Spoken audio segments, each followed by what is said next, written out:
Vladimir Putin جو پوری دنیا بالخصوص مغرب کے لیے دہشت کی علامت بن چکا ہے۔ ولادیمیر پوتن 1952 کو سینٹ پیٹرزبرگ میں پیدا ہوئے۔ ولادیمیر پوتن کے والد رشین آرمی میں ایک سپاہی کی حیثیت سے کام کر رہے تھے۔ ورلڈ وار 2 میں ان کے والد نے رشیا کی طرف سے اس جنگ میں حصہ لیا۔ ولادیمیر پوتن بچپن سے ہی جاسوسی کرنا پسند کرتے تھے۔ پوتن ہمیشہ تھیٹر میں بھی جاسوسی فلمیں دیکھتے اور جاسوسی ناول پڑھتے تھے۔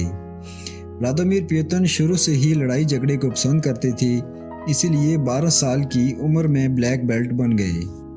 ولادیمیر پوتن نے اپنی تعلیم ماسکو سے مکمل کی اور ایک جاسوس کے طور پر اپنی خدمات سر انجام دینا شروع کر دی۔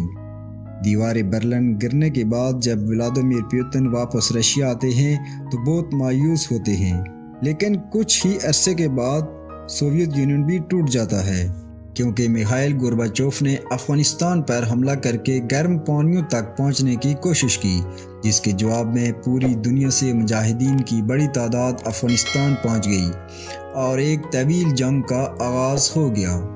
اس جنگ میں سوویت یونین کو شکست کا سامنا کرنا پڑا اور یوں سوویت یونین ٹکڑوں میں بٹ گئی، جس سے کئی آزاد ریاستوں کا وجود عمل میں آیا۔ 1999 کو رشین صدر بورس یلسن نے ولادیمیر پوتن کو رشیا کا وزیر اعظم نامزد کیا۔ صدر بورس یلسن کے استعفے کے بعد پوتن 2000 میں خود رشیا کے صدر بن جاتے ہیں۔ کہا جاتا ہے کہ پوتن نے صدر بننے کے بعد اپنے مخالفین کو ایک ایک کر کے یا تو ختم کر دیا یا پھر جیل میں بند کر دیا اور اپنا راستہ صاف کر دیا اور ایک ڈکٹیٹر کی طرح حکومت کرنے لگے۔ جو بھی ان کے خلاف بات کرتا اسے یا تو راستے سے ہٹا دیتے یا اسے قتل کر دیتے۔ ولادیمیر پوتن 2004 کو دوبارہ رشین صدر بن جاتے ہیں۔ صدر بننے کے بعد انہوں نے رشیا کے لیے بہت سارے ریفارمز بھی کیے۔ آئل اینڈ گیس پروڈکشن میں اضافہ کیا، ٹیکسز کا نیا نظام لے کر آئے، ملک میں بہت ساری نئی فیکٹریاں لگائیں، ورلڈ ٹریڈ آرگنائزیشن کو جوائن کیا اور ڈیفنس میں بہت ترقی کی، کیونکہ افغانستان میں شکست کے بعد ان کو احساس ہو گیا تھا کہ اپنے پاؤں پر کھڑا ہونے کے لیے ضروری ہے کہ رشیا خود اسلحہ سازی کرے۔ اس وقت رشیا میں کرپشن عروج پر تھی تو ولادیمیر پوتن نے کرپشن کو ختم کیا۔ ولادیمیر پوتن کے خلاف اپوزیشن نے بہت دفعہ کوشش کی، لیکن ہر وقت اپوزیشن کو شکست کا سامنا کرنا پڑا۔ ستمبر 2015 کو شام میں ہونے والی سول وار میں ولادیمیر پوتن نے باقاعدہ سیرین حکومت کی درخواست پر اپنی آرمی بھیجنے کا اعلان کر دیا اور داعش کی ابھرتی ہوئی طاقت کو کچلنے میں کامیاب ہوئے، جبکہ اس فیصلے پر امریکہ نے اس کی بھرپور مخالفت کی۔ اس وقت رشیا سعودی عربیہ کے بعد دوسرا بڑا کروڈ آئل ایکسپورٹر ہے۔ ایک اندازے کے مطابق رشیا اس وقت 11 million barrel per day crude oil پیدا کر رہا ہے، جس میں سے 5 ملین بیرل یورپ کو سپلائی کر رہا ہے۔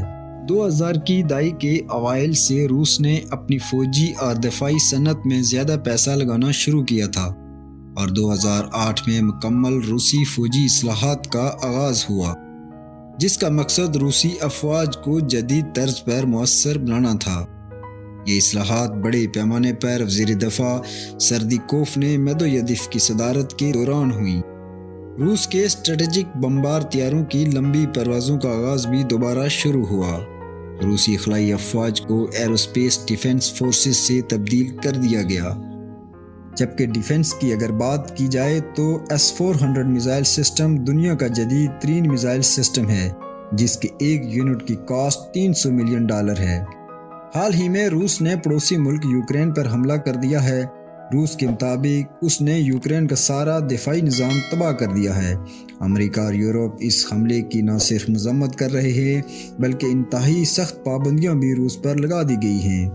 روس چاہتا ہے کہ یوکرین کسی صورت بھی نیٹو میں شامل نہ ہو کیونکہ یہ اس کی سلامتی کے خلاف ہے، جبکہ ولادیمیر پوتن نے اپنے ایٹمک ہتھیاروں کو بھی الرٹ رکھنے کا حکم دے دیا ہے۔